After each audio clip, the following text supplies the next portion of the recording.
ഈ സ്ഥലത്ത് വെച്ചാണ് ആദ്യമായിട്ട് ഞാൻ പ്രേതത്തിനെ കാണുന്നത്, അല്ലെങ്കിൽ ആദ്യമായിട്ട് എനിക്കൊരു പാരനോർമൽ അനുഭവം ഉണ്ടാകുന്നത്. ആ സമയത്ത് എനിക്കത് റെക്കോർഡ് ചെയ്യാനായിട്ട് പറ്റിയില്ല.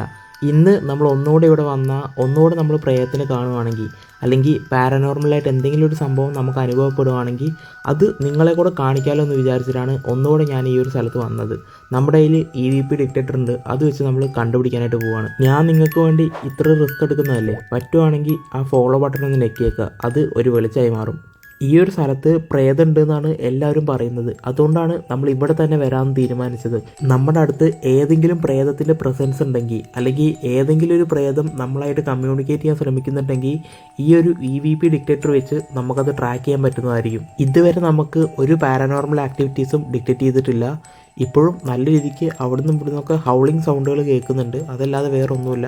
നമുക്ക് കുറച്ചുകൂടെ ഉള്ളിലോട്ട് പോയിട്ട് ഒന്നുകൂടെ റെക്കോർഡ് ചെയ്ത് നോക്കാം. ഞാൻ വീണ്ടും സെർച്ച് ചെയ്യാൻ തുടങ്ങിയിട്ടുണ്ട്. അന്ന് ആ ഒരു സ്ഥലത്ത് വെച്ചാണ് നമ്മൾ പ്രേതത്തിനെ കണ്ടത്. അപ്പോൾ ഇന്ന് അവിടെ അങ്ങനെ വലുതായിട്ടൊന്നും കാണാനില്ല. നമ്മൾ കുറേ നേരമായി ഇവിടെ നിൽക്കാൻ തുടങ്ങിയിട്ട്. ഇപ്പോൾ എവിടുന്നോ ഒരു സിഗ്നൽ കയറി വരുന്നുണ്ട്. അത് എവിടുന്നാന്നുള്ളത് എനിക്ക് കണ്ടുപിടിക്കാൻ പറ്റിയിട്ടില്ല. പക്ഷേ ചെറുതായിട്ട് വോയിസ് ഇതിനകത്ത് റെക്കോർഡ് ആവുന്നുണ്ട്. ആ ഒരു വോയിസ് ഞാൻ ഈ ഒരു വീഡിയോയിൽ ആഡ് ചെയ്യാം.